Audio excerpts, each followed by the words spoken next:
So part two of this whole scenario with the crazy stepmama, they get to court and they play like 5 hours of phone calls between crazy lady and her soon-to-be ex-husband, and she comes at him with all these different scenarios, and then she keeps telling him she can't tell him anything unless she gets immunity, and then he starts getting mad at her because he's like, what's going on? If you want immunity, then that's like you know something or you were involved with something. No, no, but I know something. I'm afraid to say something. The whole 9 yards, the whole idiocy of it all.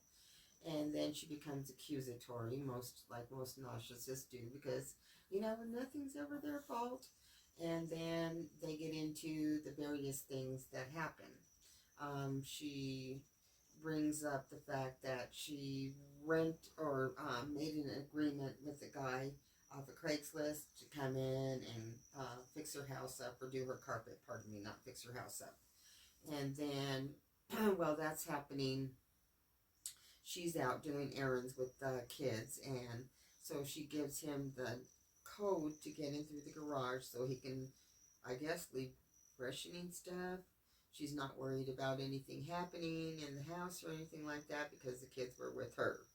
Now, I don't know, because I would never be just assuming if you can get it that far into my house. If it's locked before, then I probably should stay locked until you get home and can advise people what's going on.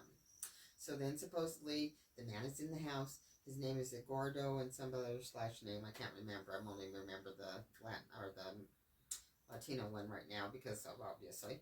And then so she comes in the house. The kids come in the house. They're going to go into their room. Eduardo comes out, attacks her, starts to SA her, and she's fighting and screaming. And then poor little Gammon comes in and he jumps on the man's back, and the man's like, arr! And then the kid goes flying into the wall, and then that's it.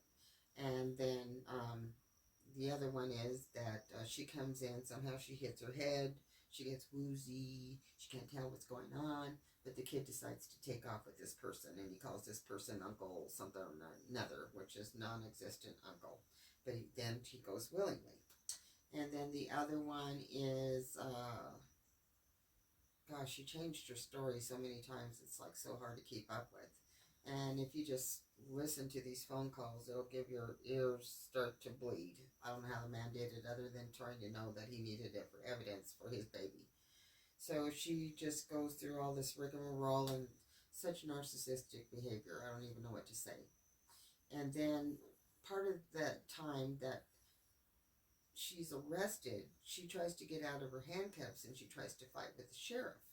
And they say if she looked on her face, like she looked, if she got mad at that poor baby must have been terrified of her, because I guess the anger she exhibited was extreme.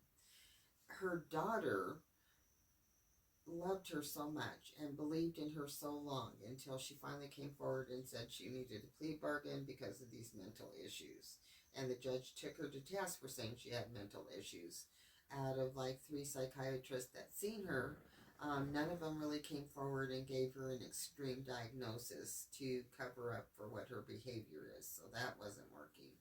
And the judge really reprimanded her for taking advantage of a situation where people in need who are in those scenarios, doesn't reflect good on them. And it was just abuse of, her claiming to be something that she's not. And then he told her that pretty much that, things had built up to a point in her life. She was upset at the way her life was working. I'm sure she hadn't anticipated the other 2 children coming in permanently for her to have to take care of, which caused a lot of anger and aggression in the situation, and she focused it on the son. It was like she was trying to get out. She was looking for another job out of state, but before things could come to fruition, there's probably some kind of friction that happened between her and Gannon. And then he probably said something like, hey, you're not my mom, because she thought she was so much better of a mom than his real biological mom. I can get into that, but whatever. And then this altercation occurred between them, and it didn't come out favorable for Gannon. So the daughter testified, that she was like mental in some ways and then manipulatively mental in other ways, using medical conditions to try to manipulate the situation as well. And then the brother, oh my gosh, he could hardly even testify without breaking down, because I guess he saw her taking the suitcase, which the little boy was then found in later, into this rental truck that she drove across to Florida to make her little drop off.